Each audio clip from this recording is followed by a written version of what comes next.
새 언약은 하나님의 진리의 말씀을 받은 자들에게 하나님이 성령으로 세례를 하셔서 성령으로 살아가게 하시는 거죠.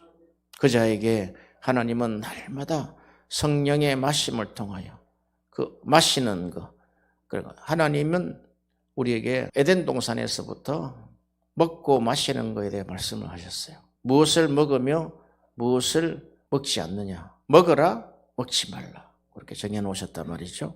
그런 것처럼 우리에게 날마다 성령을 먹고 마시고, 마신다는 것은 음식처럼 먹으라는 거죠. 그게 양식이라는 거죠. 그래서 우리에게 성령 세례와 성령의 마심을 통해서 하나님의 사람으로 딱 세워져서 하나님을 전파하는데 부족함이 없게 하시려고 하나님이 계획하시고 또한 새 언약을 우리에게 주신 것을 믿으시기를 바랍니다. 성령이 임한 성도는 사실상 그 머리가 그리스도입니다. 이제까지는 자기의 생각과 주관으로 살아왔을지라도 성령이 딱 임하시면은 이제부터 그 머리가 모든 지휘와 모든 통치와 모든 행할 일들이 그리스도께서 하신다는 거예요. 근데 그리스도께서 이 땅에 성천하시고 성령을 보내주셨잖아요. 그래서 우리의 머리는 성령이라는 거예요. 그거 하나를 이루시기 위해서 오셨단 말이죠. 그것을 우리는 예수 그리스도의 죽음으로 연합하여 우리도 같이 죽고 다시 살아날 때에 새 생명 가운데 행하게 하시려고 우리에게 생명을 부여하신 것이란 말이죠. 현재 나의 실체를 보면, 나의 존재를 보면은 어둠의 포로요, 불순종의 영이요, 사망의 몸이다. 곧 그들이 시체다. 그렇게 이야기를 하고 있습니다. 또 그들은 히브리서 2장 15절에 죽기를 무서워함으로 일평생 매여 죽음에 매여 종노릇 하는 자들을 놓아주려 하심이니, 이렇게 자유케 하게 하심이니, 그러니까 자유케 하시려면은 진리가 들어와야 돼요. 자유케 하려면 진리의 성령이 오셔야 된단 말이죠. 그 진리의 성령이 우리의 헤드단 말이에요. 헤드. 그게 우리의 실존이다 이 말이죠. 성도의 실존은 바로 그런 것이다 이 말이죠. 그래서 하나님이 창세전 언약하실 때 그 궁창 위의 물과 궁창 아래의 물을 이 땅에 쏟을 때 그 물을 진리라고 말씀하시고 또 그 진리가 성도의 심령에 쏟아져서 하나님의 뜻을 이루고 또한 그 진리를 전파하는 자로 살아가기를 원하신다는 것입니다. 우리가 하늘을 볼 때 하늘은 텅 비어 있는 것 같이 보이지만 성경은 그렇게 이야기합니다. 저 하늘에 궁창에 나의 보좌가 있다는 것입니다. 하나님의 성전이 있다는 거예요. 하나님은 창세전에 우리에게 계획하실 때 창세전 언약 속에 우리를 택하시고 우리를 거룩하게 하시려고 하나님의 방법은 하늘나라에 있는 성전을 이 땅에 진리의 말씀을 받는 자에게 성전을 세우려 하려 하심이라 말이죠. 하늘에 있는 성전이 어떻게 우리 각 심령에 들어올 수 있겠습니까? 그것은 하나님은 영이시기 때문에 또한 하나님은 우리에게 여호와 말씀하시는 자, 그 여호와의 말씀, 로고스의 말씀을 통하여 하나님의 그 진리의 말씀을 통하여 우리 속에 성전을 세우는 것을 확신하시기를 바랍니다. 할렐루야. 그러면서 우리가 마태복음 13장 13절을 보면은 우리가 깊이 깨달아야 될 것이 하나가 있습니다. 마태복음 13장 13절. 그러므로 내가 저희에게 비유로 말하기는 저희가 보아도 보지 못하며 들어도 듣지 못하게 함이니라. 그리고 13장 34절에 보면 예수께서 이 모든 것을 우리에게 비유로 말씀하시고, 비유가 아니면 아무것도 말씀하지 아니하셨으니, 이런 선자로 말씀하신 바 내가 입을 열어 비유로 말하고 창세부터 감추인 것을 드러내리라 함을 이루려 하심이라. 이렇게 창세로부터 모든 선지자를 통해서 하나님이 비유로 말씀하셨다는 거예요. 예수님까지도 내가 모든 말씀을 비유로 말씀하신다는 거예요. 하나님이 이 땅에 성도들의 심령에 하나님의 성전을 세우시려고 하는데, 하나님이 말씀하실 때는 비유로 말씀하신다는 거예요. 그것을 마태는 천국 비밀이라고 그렇게 하고 있습니다. 천국 이러면 바실레이아 호 우라노이스, 하늘의 나라, 이 말이죠. 이게 하늘의 나라, 성전이죠. 하나님이 통치하는 곳이죠. 하나님은 다른 뜻이 아무것도 없어요. 하나님의 뜻을 이룰 수 있는 방법이 무엇일까? 내가 창조한 가장 베스트 인생들을 어떻게 하나님이 다스릴까?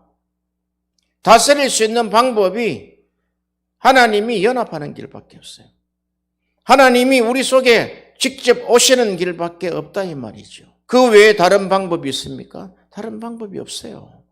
하나님이 우리에게 직접 예배하는 자를 찾으셔서 그 예배하는 자에게 진리의 성령을 부으셔서 동행하시기를 원하신다 이 말이죠. 과연 그 뜻을 알고 말씀 앞에 또 기도 앞에 또 예배 앞에 서 있는 자가 얼마나 될까요?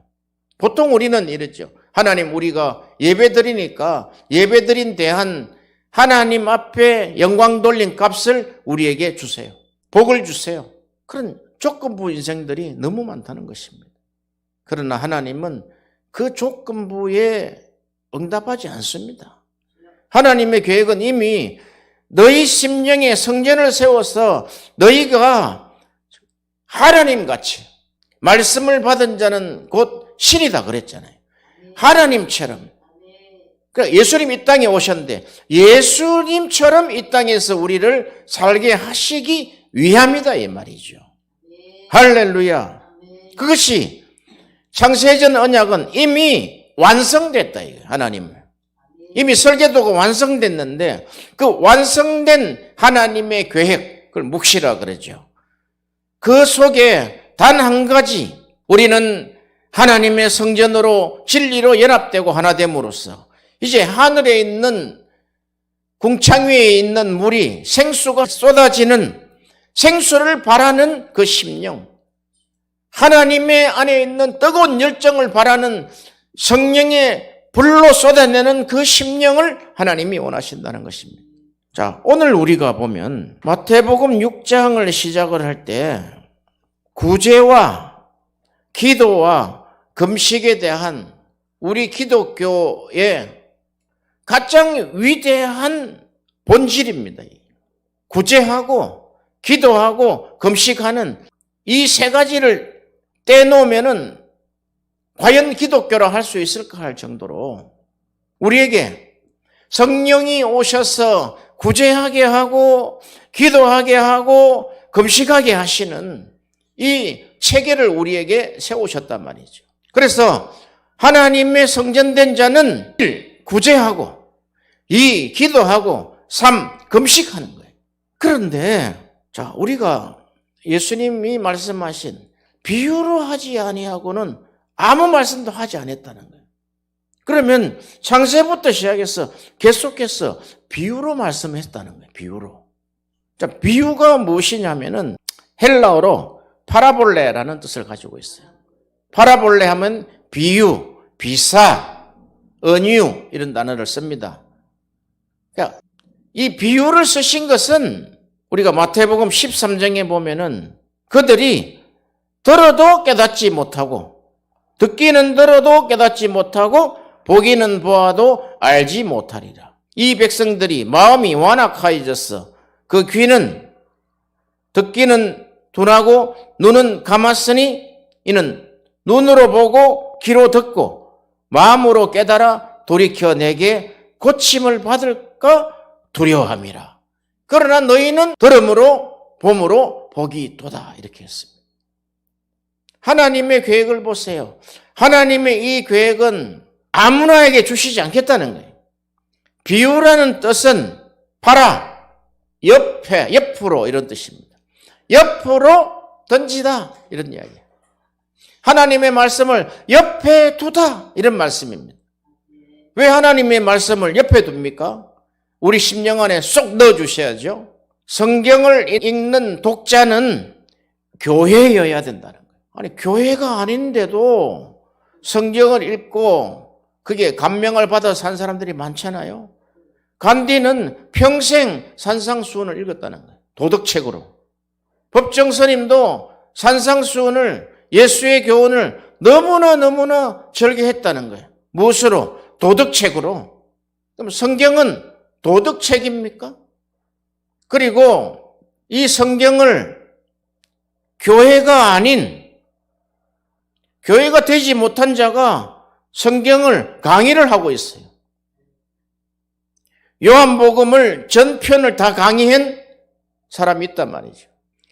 그러면서 우리에게 그렇게 이야기한다는 거예요. 성경은 이렇게 되어 있는데 너희는 교회들이요 왜 이 말씀을 안 지켰냐 이거예요. 하나님은 이방인들이 도덕책으로 보든 교훈의 책으로 보든 하나님은 그게 관심 없어요. 하나님은 교회에 관심이 있다. 하나님은 자기 성전 삼으신 자에게 관심이 있다는 거예요. 그 자에게 너희는 기도할 때, 구제할 때, 금식할 때 이렇게 하라는 거예요. 그러면 자 우리가 구제하고 기도하고 금식하는 이 1단계, 2단계, 3단계가 똑같이 하는 말씀이 있다는 것이 너희가 이 구제, 기도, 금식을 엄밀한 중에 보시는 아버지께 하라는 거예요. 그게 공통분모입니다. 엄밀하게 계시는 아버지께 하라. 그러면 아버지께서 갚으실 것이다. 그래서 이 세 가지는 상이 있다는 거예요. 상이. 여러분 하늘의 상이 뭔 줄 아세요? 하나님이 주시는 상이 뭔 줄 아세요? 하늘에 주시는 상의 가장 대표성이 하나님 아버지의 생명이단 말이에요. 생명. 태초부터 있는 생명의 말씀. 그 말씀, 그 생명을 우리에게 주신다는 거예요. 그게 진리로 우리에게 들어온다 이 말이죠. 할렐루야. 오늘은 이제 구제는 오늘 지금 할 수가 없어요. 자, 6장 5절에 보면은 또 너희가 기도할 때에 이렇게 나와 있어요. 그리고 그 6장 5절부터 15절까지 기도에 대해서 계속 말씀하시고 16절에 금식할 때에는 이렇게 나와 있어요. 이제 기도할 때는 그 안에 주기도문이 들어있기 때문에 기도할 때의 방식은 며칠 더 늘어나가 있죠. 근데 이 절수도 우리에게 편리함을 주기 위해서 절을 기록을 하고 또 거기에 스트롱 코드를 붙여서 우리가 이 성경을 읽을 때 빨리 찾고 해석을 빨리 할 수 있도록 성경이 쓰여진 이후에 한 1500년이 지난 이후에 이것이 써졌단 말이죠. 그 전에는 절수가 없어요. 그냥 쭉 읽어 나가면 돼요. 우리가 마태복음 5, 6, 7장을 볼 때 우리는 이렇게 구별을 해요. 몇 절부터 몇 절까지는 팔보, 그 다음에는 빛과 소금, 또 그 다음에는 율법을 완전케 하신 예수. 이렇게 우리가 내용을 분해를 한단 말이죠. 굉장히 좋은 일이죠, 그게. 그런데 내용 분해를 해가지고 인간의 방법으로 딱딱 자르다 보면은 오늘처럼 마태복음 6장 5절에서 15절 기도를 가르치시다. 이렇게 내용 분해를 하면 되는데 그 중에 주기도문이 있기 때문에 이렇게 자를 수가 있어요. 9절에 그러므로 너희는 이렇게 기도하라. 하늘에 계신 우리 아버지요. 이렇게 다시 하나 더 자른다는 거죠.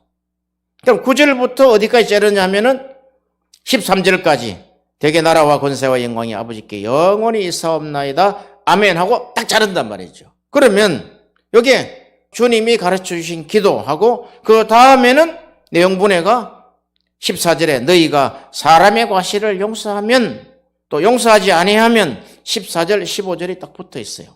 그게 각주처럼 그렇게 딱 붙어 있단 말이에요. 그걸 따로 떼내버린단 말이에요. 따로. 우리가 성경을 그렇게 해서 내용분해를 해서 더 정확하게 분석하는 것도 좋지만 이런 경우를 보면은 이게 떨어져 버리면은 주기도하고 용서하고 문제의 관계에서 우리가 알 수 없는 일이 생긴단 말이죠. 또 그리고 금식할 때 이렇게 했잖아요. 16절에 금식할 때 했는데 그러면 기도하고 금식의 연관성이 무언가? 뭘 기도하고 뭘 먹지 말라는 건가?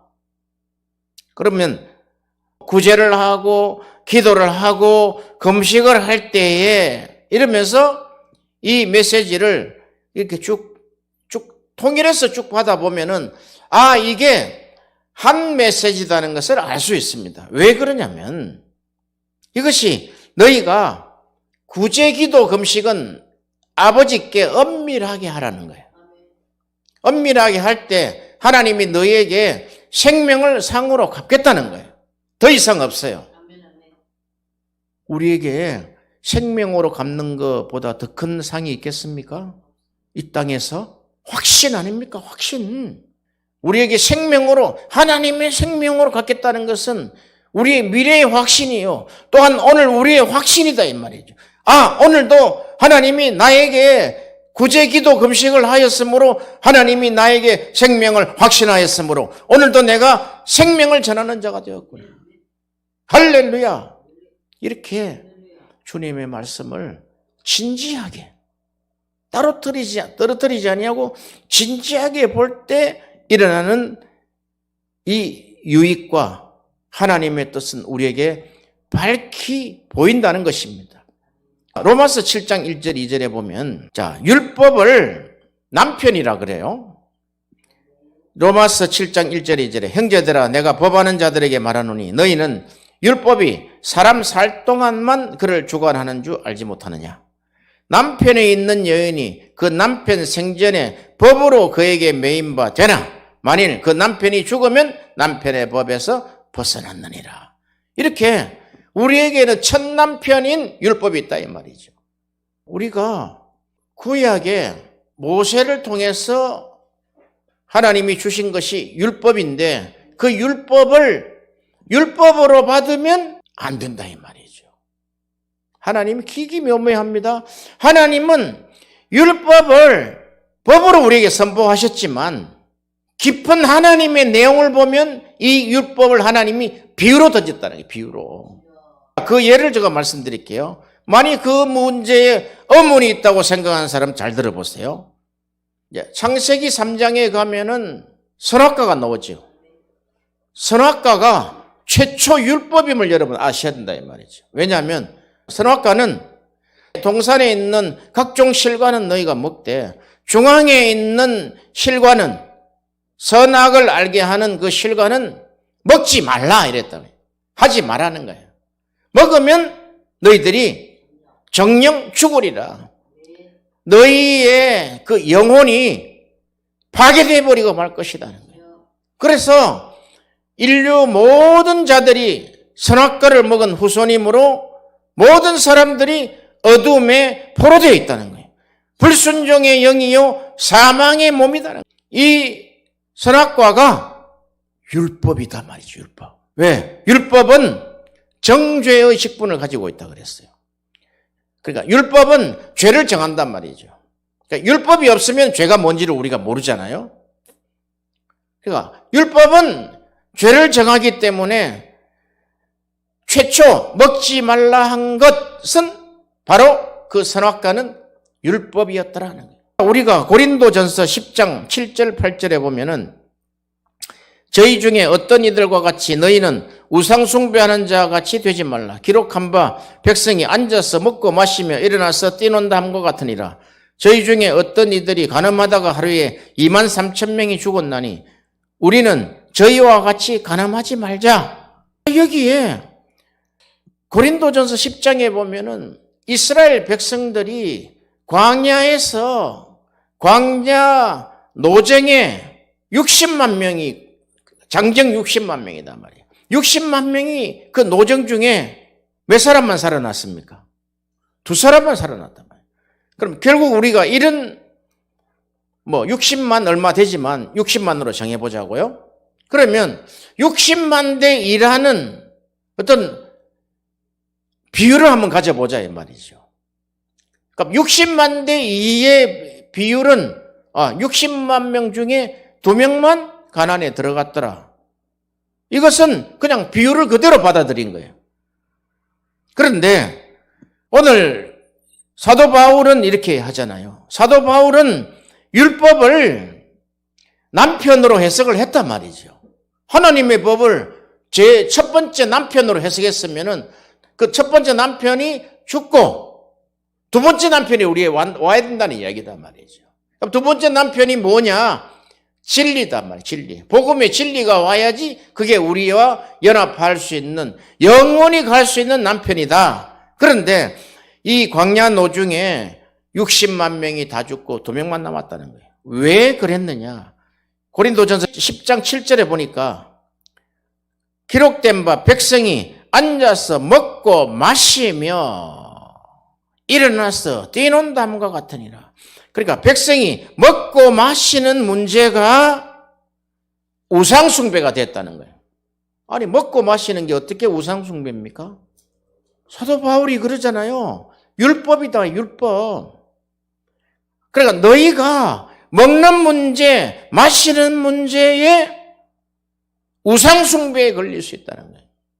이스라엘 백성들이 60만 명이 다 우상숭배에 걸렸다는 거예요. 그리고 그들이 우상숭배에 걸린 자들이 23,000명이 간음하다가 그날 바로 죽었다는 거예요. 자, 그러면 고린도전서 10장 7절 이하에 있는 말씀을 요약해 보면 이렇습니다. 우상숭배, 간음, 시험, 원망, 이 4가지가 이스라엘을 멸망케 했다는 거예요. 이 일로 정죄됐다는 거예요. 정죄. 우상숭배하면은 하나님 정죄하시죠? 간음하면 정죄하죠? 그리고 하나님을 시험하면 정죄하죠? 원망하면 하나님이 정죄를 한단 말이에요. 이것을 우상숭배, 간음, 시험, 원망. 그러니까 마지막 원망하다가 다 죽었다는 거예요. 그러니까 원망을 헬라어로 보면 공기조입니다. 공기조. 예, 공기조. 공기조인데 70인경에 보면 우상숭배, 간음, 시험, 원망이 다 함께 공기조로 번역이 되어 있다는 거예요. 그러니까 여기에 같은 것이다니, 같은 거. 우상숭배, 간음, 시험, 원망은 어디로서부터 왔다? 시험하는 자로부터 왔다는 거예요, 이게. 이게 마귀를 정죄한 그 정죄로부터 왔다는 거예요. 우리 인간들이 가장 잘할 수 있는 것은 우상숭배하고 간음하고 시험하고 원망한다는 거예요. 그러므로 다 멸망당했다는 거예요. 그러니까 우상숭배, 간음, 시험, 원망은 결국 어둠에 빠진 상태다. 멸망의 자식들이다. 자, 우리가 보면 요한복음 3장 19절에 정죄를 딱 정의를 했어요. 예수님이 정죄는 이것이니 곧 빛이 세상에 왔을 때 사람들이 자기 행위가 악함으로 빛보다 어둠을 더 사랑한 것이니라. 이것을 정죄의 정의로 딱 내려놓으셨단 말이죠. 정죄했다는 것은 이것은 죄로 정했다는 거예요. 하나님이 죄로 정했는데 이렇게 말씀하신 분이 요한복음 8장에 가면은 그 간음하다가 현장에 잡힌 여인 있죠. 간음하다가 현장에 잡힌 여인. 요한복음 8장 10절 11절에 보면 예수께서 일어나사 여자 외에 아무것도 없는 것을 보시고 이르시되 여자여 너를 고소하던 그들이 어디 있느냐? 너를 정죄한 자가 없느냐 이렇게 했어요. 그랬더니 지금 다 갔잖아요. 다. 예수님이 땅에 글을 쓰시면서 다 가버렸다고. 그러면서 너희 중에 죄 없는 자만 돌로 쳐라 저 여자를 이렇게 했단 말이죠. 그러니까 다 어린아이로부터 시작해서 어른까지 다 가고 없는데 이 가늠한 여인이 대답을 합니다. 주여 나를 정죄한 자가 지금 없습니다. 율법은 이렇게 정죄한다는 거예요. 정죄는 하나님만 할 수 있는 거예요. 그러니까 율법만 할 수 있다. 하나님만 할 수 있는 게 정죄단 말이죠. 그 정죄는 빛이 세상에 왔지만 자기 행위가 악함으로 빛보다 어둠을 더 사랑한 것을 정죄로 딱 하고 지금 이 정죄당한 여자를 예수님 앞에 딱 세웁니다. 주여 나를 정죄한 자가 지금 없나이다. 예수께서 가라사대 나도 너를 정죄하지 아니하노나. 예수님도 정죄 안 했는데 우리가 정죄하면 되겠어요?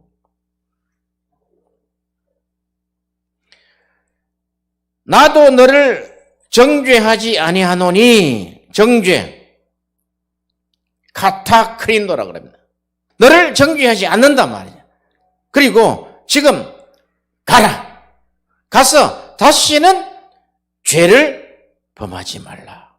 로마서 2장 1절에 어떻게 한 줄 아세요? 그러므로 남을 판단하는 사람아 물론 누구든지 내가 핑계치 못할 것은 남을 판단하는 것으로 내가 너를 정죄하매니 판단하는 내가 같은 일을 행함이니라.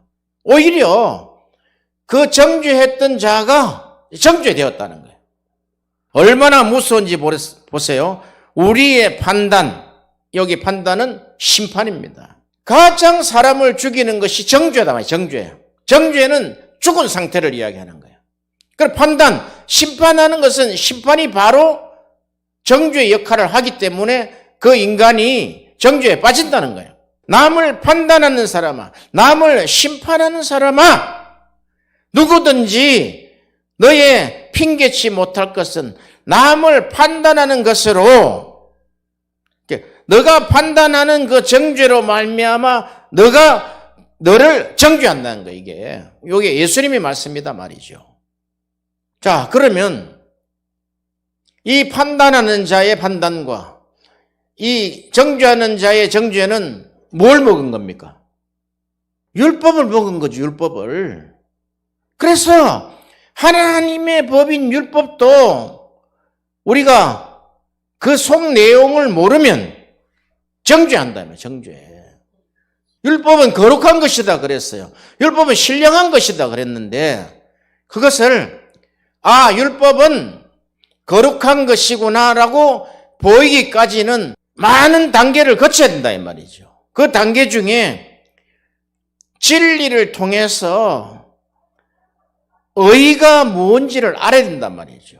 아까 말씀했죠. 하나님이 우리에게 상을 주실 때 이 땅에 있는 상을 우리는 원하지만 하늘의 상을 주신다. 그게 하나님의 생명이다 말이죠. 그러면 이 땅이 아무도 의를 몰랐어요. 심지어 율법에 있는 세대에 있는 사람 아무도 의를 몰랐단 말이죠. 그저 내가 율법을 지켰으니까 나는 의를 행한 사람이다. 자기 스스로가 의인화되어 있다 이 말이죠. 그게 율법을 준 하나님의 뜻이 아니단 말이죠. 그게.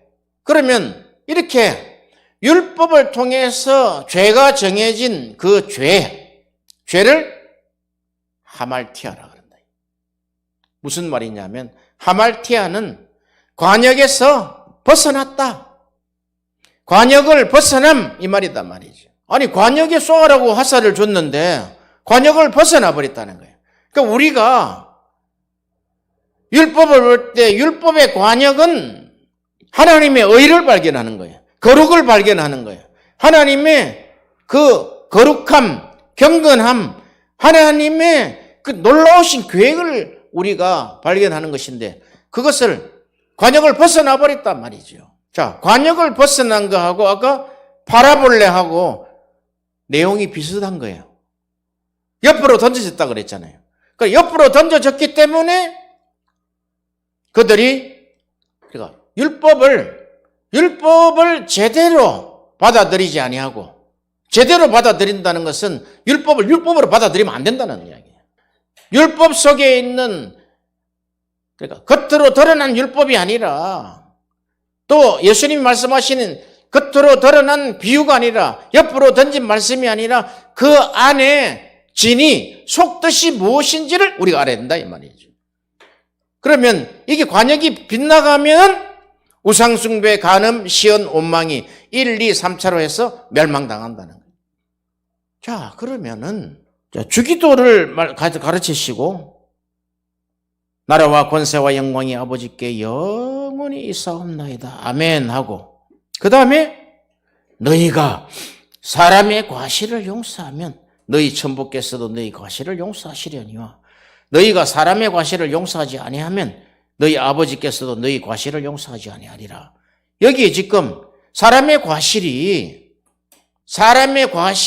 있고 없고는 그 사람의 행위겠죠. 행위. 그렇죠. 그가 가지고 있는 행위 속에 있는, 율법의 행위 속에 있는 것을 가지고 율법을 지켰으면은 선하고 지키지 아니했으면 그 과실이다. 이렇게 이야기한단 말이죠. 주기도문을 가르치실 때 결론이 지금 이거 가르치시려고 한단 말이죠.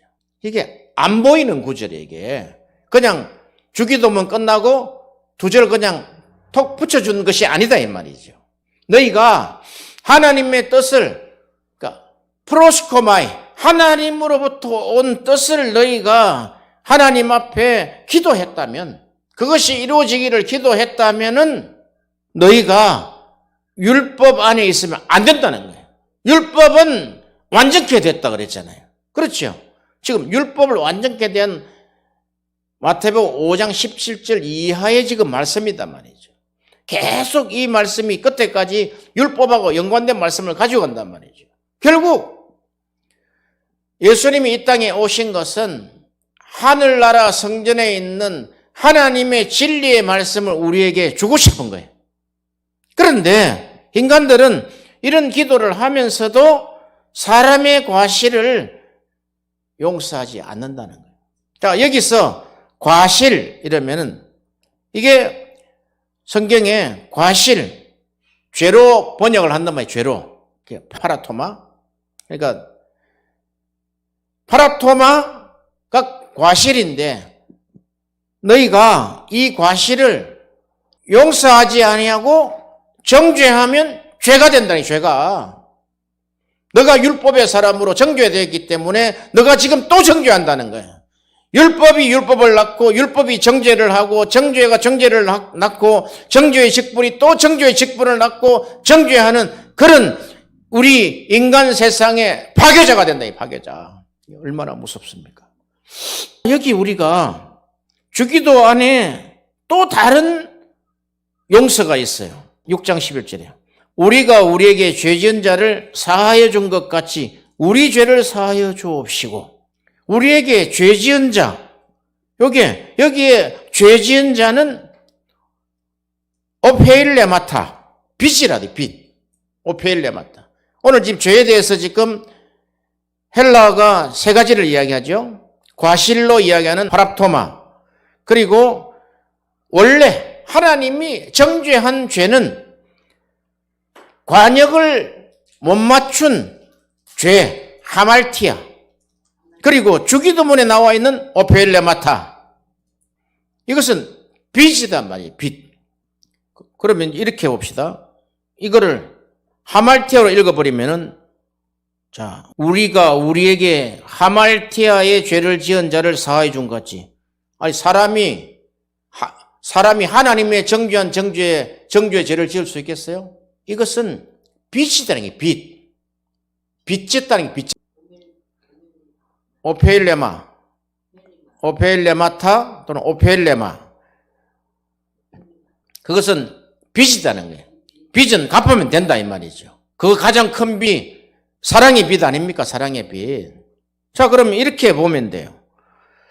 하나님이 왜 이렇게 죄에 대해서 여러 가지로 설명하면서 지금 주기도문을 말씀하실 때 이 주기도문의 죄가 죄로 번역을 했지만 실상은 빚이다.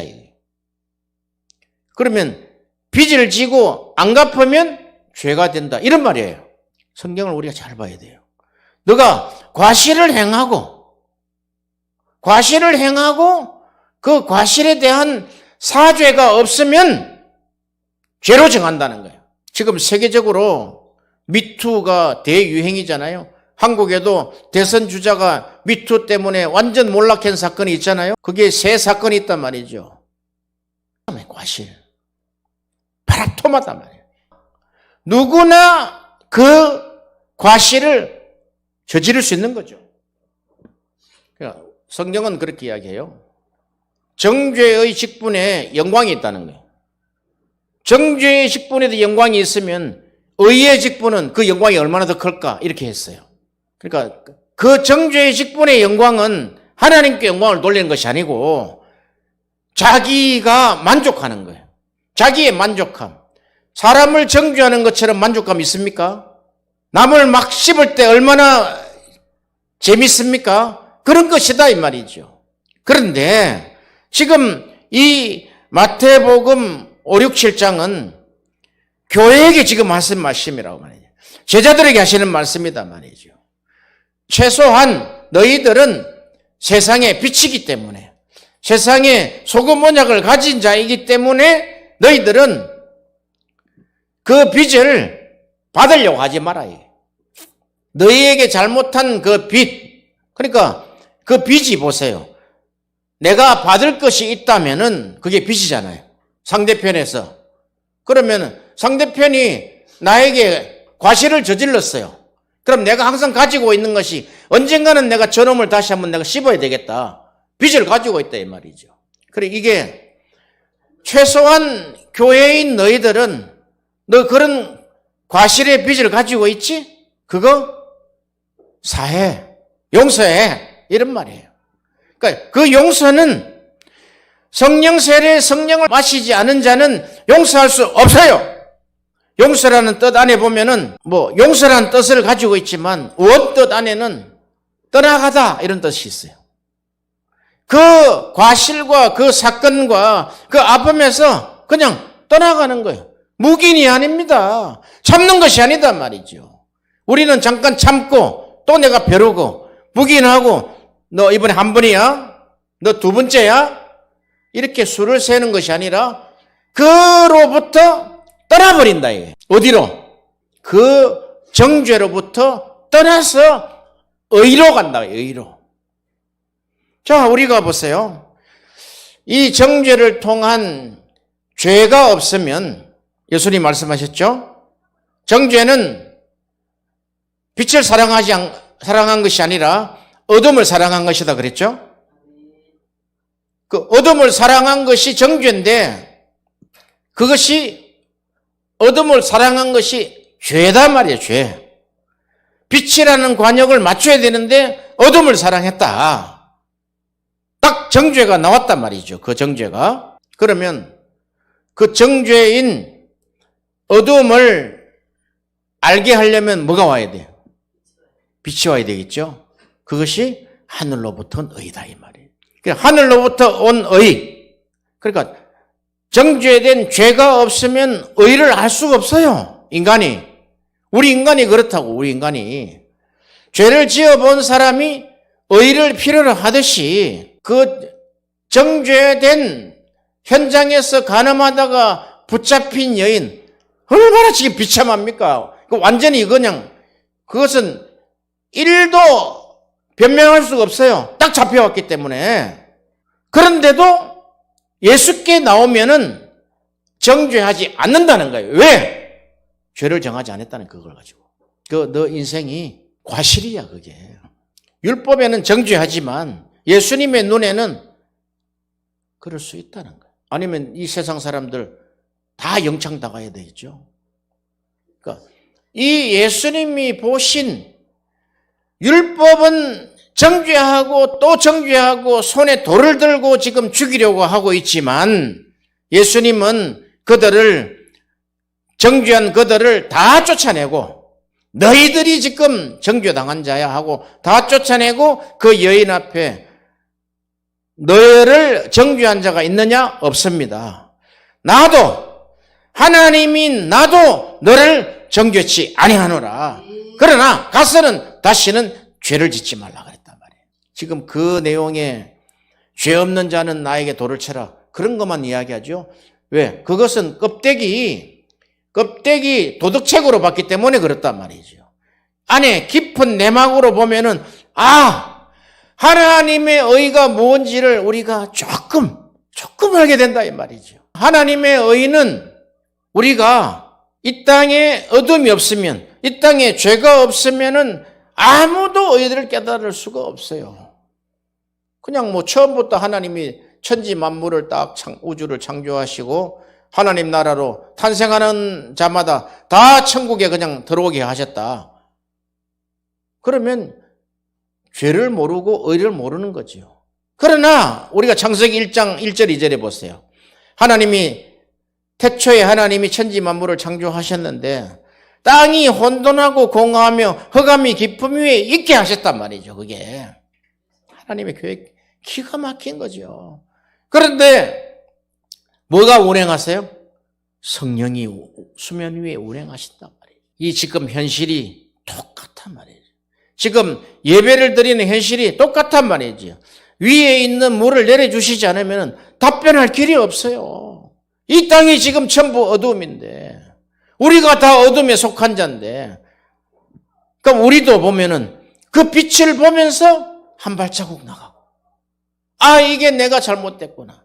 오늘의 목표는 정죄에 대한 그리고 우리가 심판하는 말 우리가 용서하지 않는 이 마음이 얼마나 이것이 어둠인지를 우리가 알게 되는 지금 오늘 시간이다 말이죠. 아시겠어요? 아니 내가 할 말을 하고 나는 그 말 안 하면 내가 암에 걸려 나는 죽는다고 나 답답해서 못 산다고 그 말을 하고 말아야 된다고 그거 어둠에 있어서 그렇다. 어둠에 그 부분이 지금 정죄되어 있다.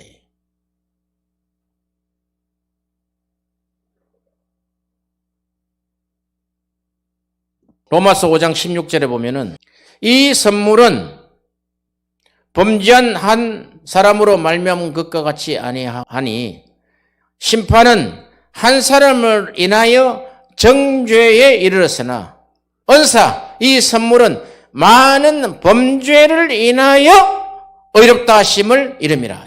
죄를 통해서 많은 범죄를 인하여 의롭다 하심을 이름이라. 이걸 어떻게 해석할 거냐 이거죠. 하나님의 은사, 하나님의 선물은 생명이잖아요. 생명.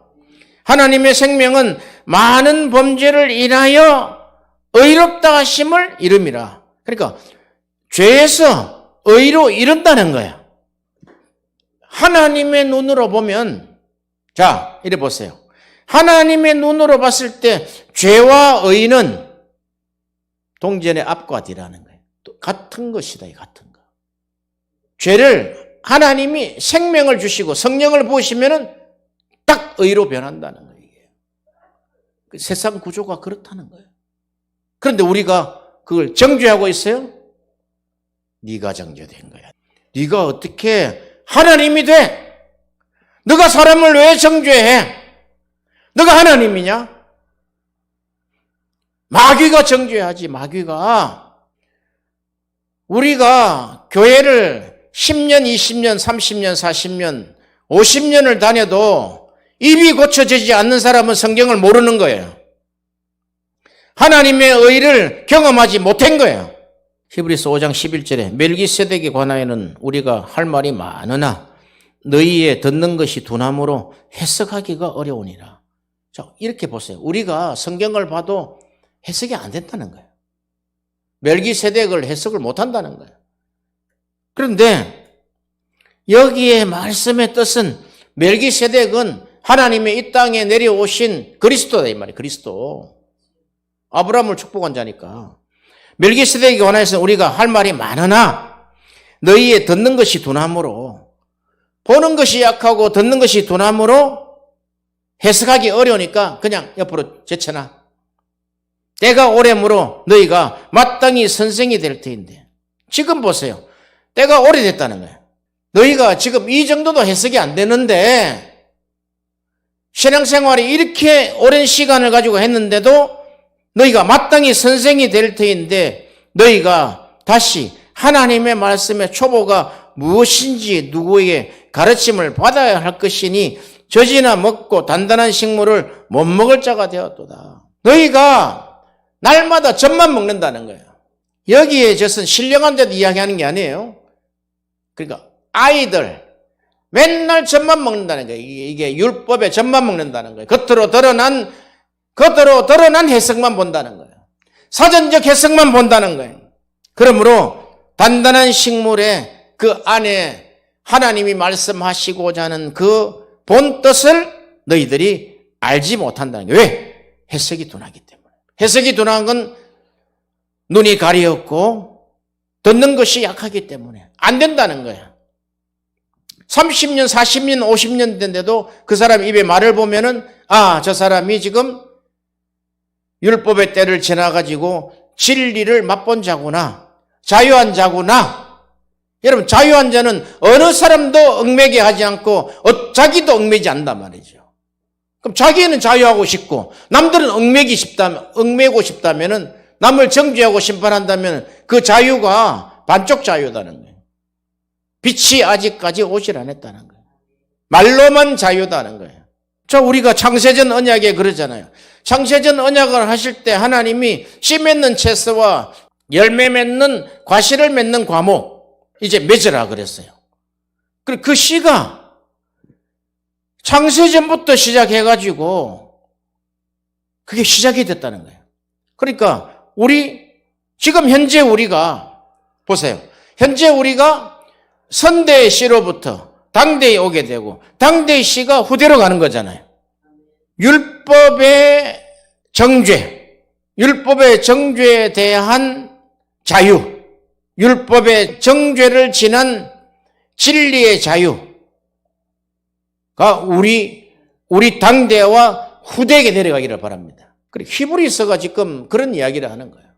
아무리 너희가 오래되고 교회 안에 장로라 하더라도 율법을 제대로 해석해야 되지 못하면은 이런 사고가 난다 이 말이에요. 이런 사고가. 단단한 식물을 못 먹는다는 거예요. 우리가 얼마나 많은 사람들이 속았습니까? 이 단단한 식물에 대해서. 이 단단한 식물은 갖다 붙이면 다 되는 거예요. 영적으로 영성 훈련한다는 사람은 단단한 식물은 영적 사람이 된다 이래 되죠. 계시록 한 사람들은 계시록이 가야 단단한 식물이다 그렇게 하죠. 얼마나 많이 속았습니까? 내가 해석이 안 되는데 어떡할 거야? 먼저 해석하는 자의 해석을 들어보니까 종말론에 완전히 심취해가지고 하면 내가 단단한 식물을 먹는 것이구나. 그렇게 생각한다면 성경 어떻게 해석할 거냐. 이렇게 너희들이 맨날 젖만 먹고 있으니까. 젖을 먹는 자마다 어린아이니 보세요. 의의 말씀을 경험하지 못한 자예요. 의의 진리의 말씀을 경험하지 못했다는 거예요. 의가 뭔지를 모른다 이 말이에요. 의가. 빛이 의라는 것을 모른다 이 말이죠. 의의 완성이 십자가에서 이루어졌는데 그 의는 정죄치 않는다. 율법은 정죄하지만 그 의, 예수지요. 정죄치 않는다 이 말이죠. 14절에 단단한 식물은 장성한 자의 것이니 저희는 지각을 사용함으로 연단을 받아서 선악을 분별하는 자들이라. 이렇게 단단한 식물, 의의 말씀이죠. 그 자는 진리의 말씀을 경험한 자는 장성한 자의 것이다. 다른 사람에게 안 준다는 거예요. 단단한 식물은 장성한 자에게 주는 것인데 저희는 지각을 사용함으로 연단을 받아 선악을 분별하는 자다. 선악과를 먹고 이게 선이야 저게 악이야 라고 분별하는 것이 아니라 지각을 사용함으로 하나님의 진리의 지각이죠. 진리의 지각을 사용함으로 그 마음 안에 연단이 된다는 거예요. 내가 이렇게 내 입에 이 저주와 심판과 더러운 말과 이런 것들이 결코 사람을 정죄하는 내가 악마가 되었구나. 내 사망의 몸에서 누가 나를 건져내랴. 어둠의 세상 주관자 속에 속한 자요. 이렇게 우리 안에서 말씀이, 그러니까 진리의 말씀은 연단된 것에서 나온다 이 말이죠. 그러므로 선이 무엇이고 악이 무엇인지 선악을 판단하는 자가 아니라 이렇게 이야기하는 것이 선이구나. 하나님이 하시는 것이구나. 우리가 뉴스를 보고 너무나 많은 사람들을 정죄하는 그것도 좋지 않다고 나는 지금 생각을 합니다.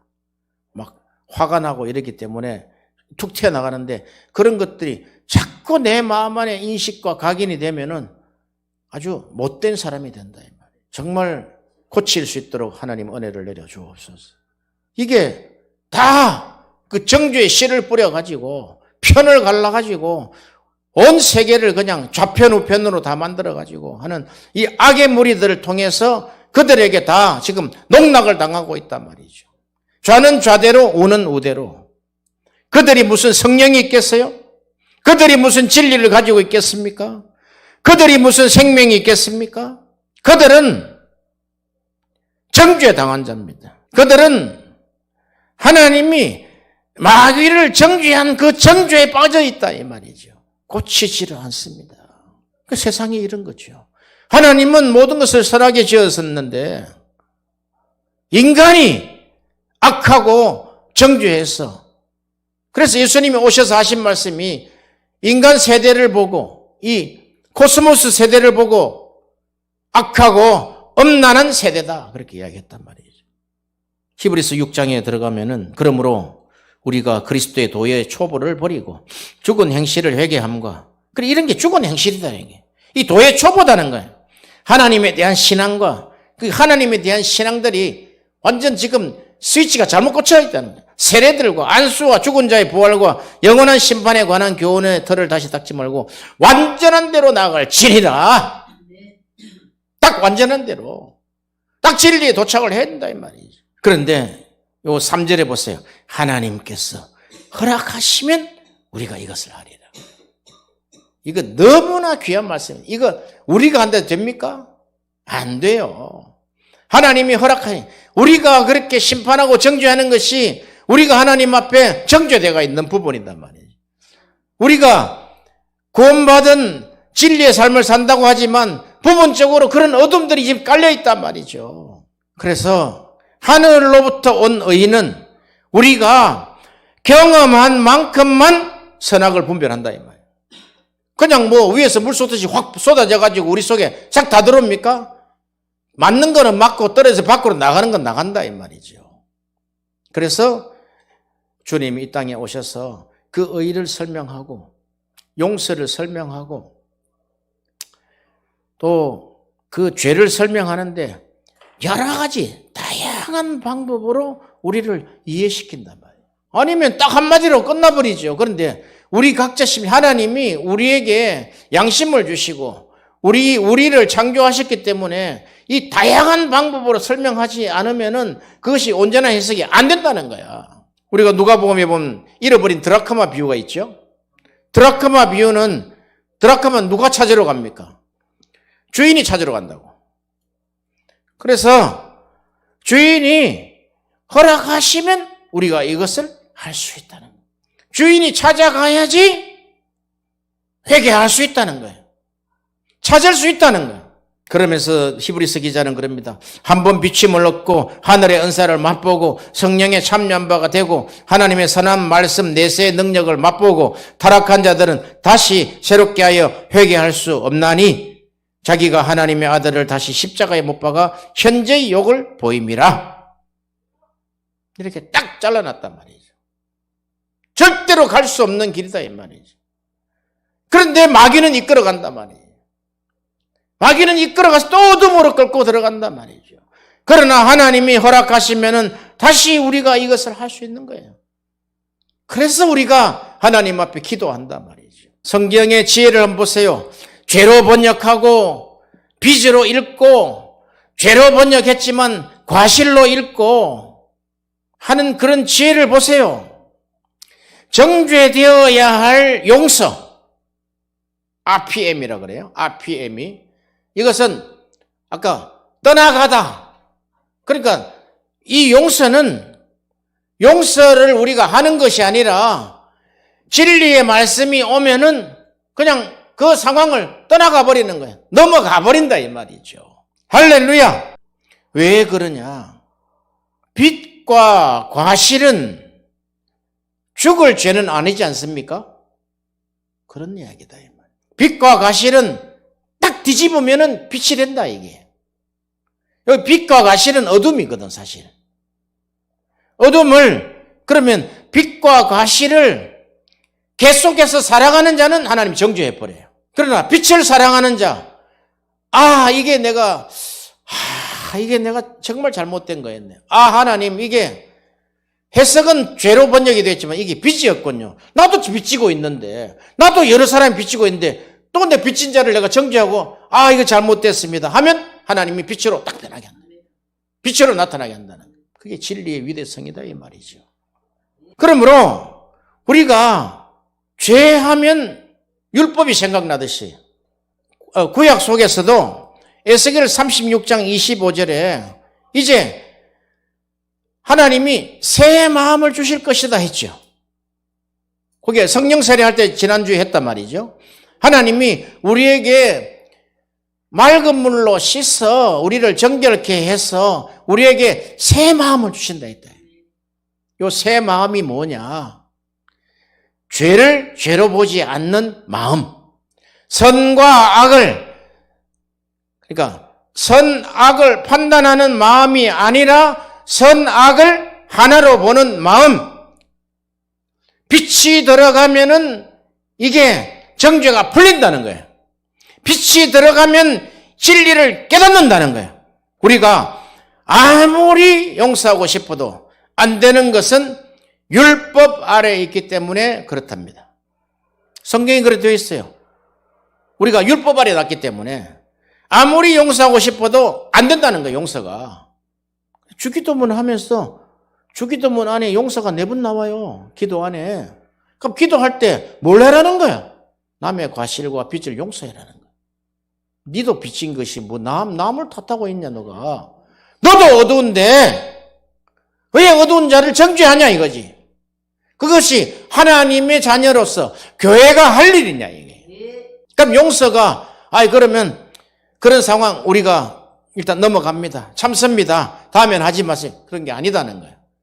그것이 나에게 하나님의 말씀이 왔기 때문에 그 문제가 해당이 안 된다는 거예요. 용서는 참아주고 벼르는 것이 아니다 이 말이에요. 그거는 용서가 아닌 것이다 말이에요. 성경이 말한 하늘의 의, 디카요 시내는 땅의 사람들은 모른다는 거예요. 몰라요. 근데 우리는 그 하나님을 믿으면 의롭다 여겨주지요. 의롭다 여겨주는 것이지 우리를 의라 하지 않는단 말이에요. 칭의다 말이에요. 칭의. 이 의는 우리가 일평생 신앙생활 하면서 이 의를 경험해 나가는 거예요. 경험해 나간 만큼 그 신앙이 성숙이 되고 그 경험한 만큼 그 신앙이 단단해지고 그 장성한 자가 되어서 점점 장성한 분량에 충만한 데까지 이르리니 예수의 때까지 이른단 말이죠. 그걸 우리의 신앙 목표로 딱 세워놨는데 이거 눈에 걸리는 것 좀 다 정죄하네? 다 심판하네? 다 비판하네? 비판이 센 사람하고는 못 살아요. 비판이 센 사람은 공동체를 무너뜨린다 이 말이에요. 비판이 센 사람들은 하나님의 나라를 파괴하는 자다 이 말이에요. 비판이 센 사람들은 하나님의 의를 1도 경험하지 못해. 너를 용서했는데, 죽을 너 죄를, 지옥 갈 너 죄를 용서했는데 왜 비판하고 앉아있냐. 공동체 파괴자들이여 들어소서. 당신의 죽을 죄에서 하나님이 그 심판과 저주에서 건져내신 것을 기억하시기를 바랍니다. 예수님이 단 한 가지 정죄를 이야기했어요. 어둠을 사랑한 것이 정죄라 그랬고, 마태복음 12장 37절에 내 말로 의롭다함을 받고 내 말로 정죄함을 받으리라. 딱 끝났어요. 네 말에 달렸다는 게 네 말에. 네 말에 달렸다는 거야. 말이 어디서 나옵니까? 새 마음에서 나와라. 성령 세례받은 새 마음에서 나와라는 거야. 이제는 선악을 판단하는 마음에서 나오지 말라는 거야. 그게 옛 마음이고 구습에 썩어지는 옛 습관이고 옛 사람이고 그게 아담에 속한 거 아닙니까? 선악과를 먹은 자들 아닙니까? 하나님이 선악과를 먹음에도 불구하고 지옥에 빠짐에도 우리가 항변할 수 없는 것이 지금 우리를 지옥에 집어넣어도 항변할 수 없어요. 우리는 어둠에 있기 때문에 어둠에 1이 있든 99가 있든 어둠은 어둠이다 말이죠. 할렐루야. 그러니까 예수님은 어둠이 하나도 없으시다 그랬거든. 그게 의지, 그게 빛이지. 우리는 하나님이 그 빛의 언약을 주시고 소금의 언약을 주셨기 때문에 그렇게 살아가는데 살아가면서 우리가 점진적으로 신앙이 장성해야 될 이유 하나님의 의에 대한 진리의 말씀에 대한 발견이다 이 말이죠. 마태복음 6장 봅시다. 너희가 사람의 과실을 용서하면 너희가 사람의 과실을 용서하지 아니하면 이게 조건부처럼 들릴 수 있잖아요. 조건부처럼 용서하면은 나를 용서하시고 용서하지 아니하면 천부께서도 용서하지 않는다. 이거 아버지가 안에 속마음이 무슨 마음이겠냐. 하나님 아버지의 속마음은 너희 교회는 그냥 용서하는 것이 되는 것이야 이 말이다 말이죠. 그러면서 금식할 때에는 너희가 먹지 말라 하는 거, 금식은 안 먹는 거잖아요. 음식을 안 먹는 거잖아요. 우리가 금식도 있지만 영의 양식의 금식도 있다. 너희가 진리의 양식만 먹으라는 거예요. 일용할 양식만 먹으라는 거예요. 여기 보세요. 금식할 때 너희는 외식하는 자들 같이 슬픈 기색을 내지 말라. 저희는 금식하는 것을 사람에게 보이려고 얼굴을 흉하게 하느니라. 내가 진실로 너희에게 저희는 자기 상을 이미 받았느니라. 즉 금식하면서 이런 이야기 하시려고 하는 거예요? 금식의 방법을 이야기합니까? 아닙니다. 17절에 너희는 금식할 때에 머리에 기름을 바르고 얼굴을 씻으라는 거예요. 기름을 바르고. 그러니까 금식할 때 머리에 기름을 반짝반짝하면 금식 표시 안 나니까 그렇게 이런 위선을 가르치는 거 아니단 말이죠. 이 안에 진리는 너희의 이 헤드로부터 내려오는 너희 헤드가 성령이지 않냐 이거예요. 그리스도지 않냐 이거예요. 여기서부터 기름이 흘러내려와야 된다는 거예요. 어노인팅. 기름 부음이 내려와야 된다는 거예요. 그리고 맑은 물로 얼굴을 씻으라는 거예요. 가인과 같은 얼굴을 하지 말고 맑은 물로 씻고 세례를 받아라 이 말. 성령 세례를 받아라 이 말이죠. 그 내용이다 이 말 이게. 그래서 말라기 이후에 보면 400년 동안 하나님의 말씀을 대언하는 사람이 한 사람도 없었어요. 그것을 암흑기라고 그래요.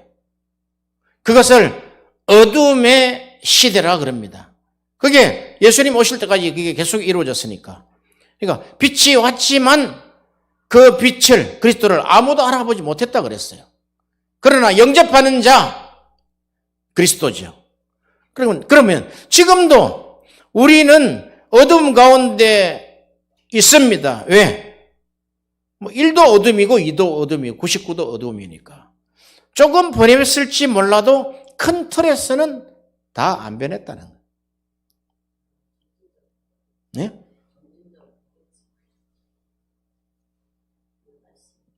점진적으로 변하는 키가 뭐냐 이거예요. 금식해라.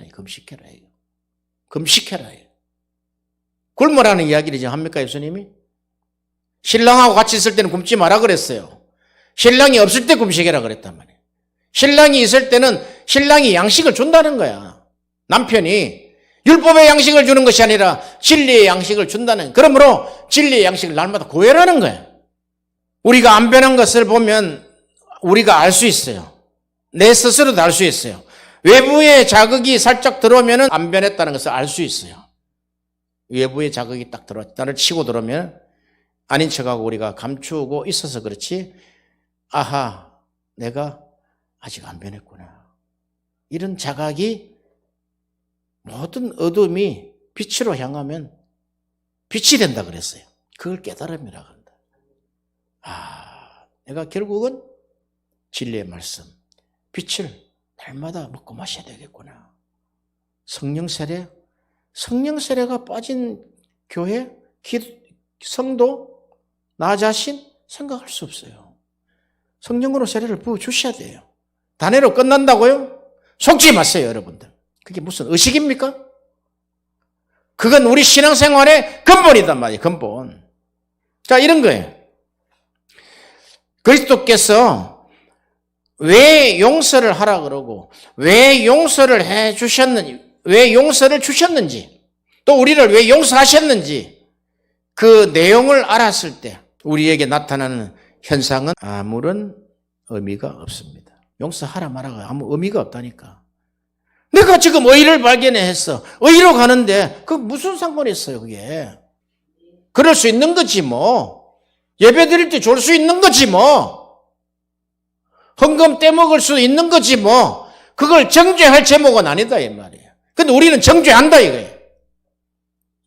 그러면 우리가 그런 상황을 그럼 어떻게 용서할 수 있습니까? 그걸 다르게 볼 수 있는 마음. 어둠은 빛이 된다. 어둠은 빛이 비추면 빛이 된다. 우리 자녀들 어둠 속에 있는 거 하나님이 빛을 비추시면 된다. 빛을 비추시면 빛이 된다. 그게 성경이 말씀하고 싶은 것이다 이 말이죠. 자, 이사야 58장 6절 금식에 대한 이야기가 이제 풀리는 거 보세요. 그전에는 이게 율법 안에 들어서 안 풀리는 거 이게. 이사야 58장 6절에 나의 기뻐하는 금식은 18장 4절부터 봅시다. 4절부터 나오는데 보라 너희가 금식하면서 다투며 싸우며 악한 주먹으로 치는도다. 너희의 오늘 금식하는 것이 너희 목소리로 상달되게 하려는 것이 아니라 이것이 어찌 나의 기뻐하는 금식이 되겠으며 이것이 어찌 사람들이 그 마음을 괴롭게 하는 날이 되겠느냐.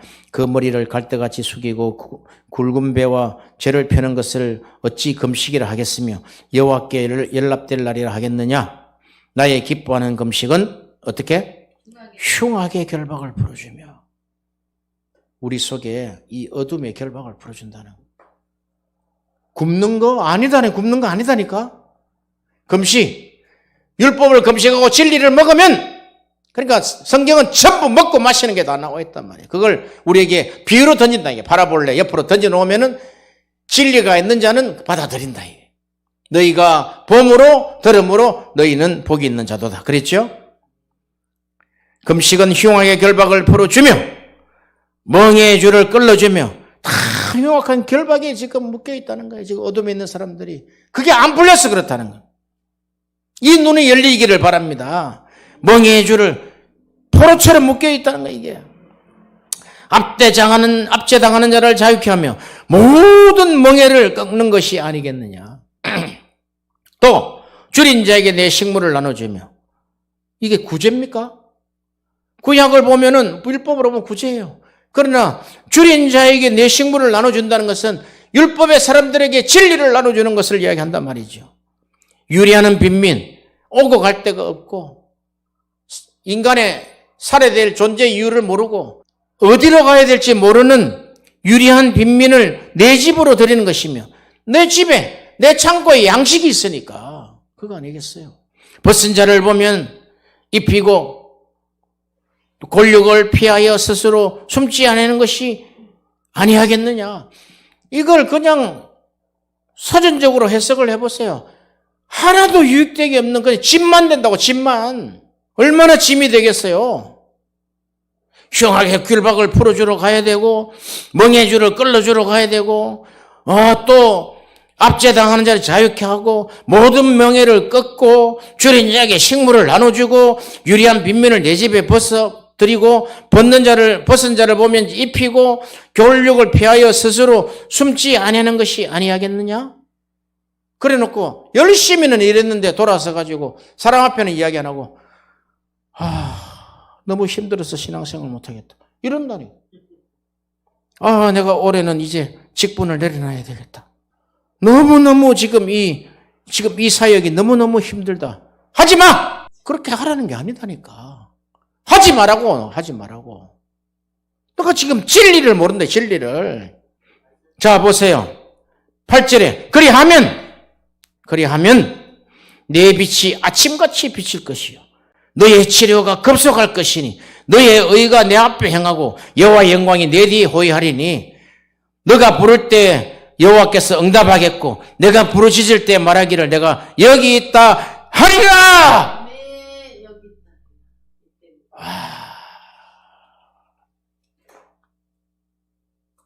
너의 빛이 아침같이, 아침 얼마나 강렬합니까? 어두운 자에게 빛을 비추겠다는 거예요. 그리고 그 너가 어둡다고 생각하는 그 치료받을 치료가 급속하게 일어나겠다는 거야. 너희 질병이, 어둠이 질병이잖아요. 그리고 너희가 내 앞에 행하겠다는 거야. 너의 의가, 너 앞에 의가 너를 행하여. 너가 사는 게 아니지. 예수님이 너 앞에 행하는 것이지. 이 말이단 말이죠. 그리고 여호와의 영광이 너희 뒤를 따리. 앞에는 그리스도, 뒤에는 하나님의 영광. 그럼 나는 그냥 가기만 가면 되는 거야. 할렐루야. 가기만 가면 하나님 선 사람을 보고 다 은혜를 받아버리는 거야. 그리고 추가해서 부르기만 부르면 응답해 주시고 말하기만 하면은 여기 있다 하면서 하나님이 우리에게 놀라운 영광의 자리로 인도하신다 이 말이죠. 금식이 그런 것이다 이거예요.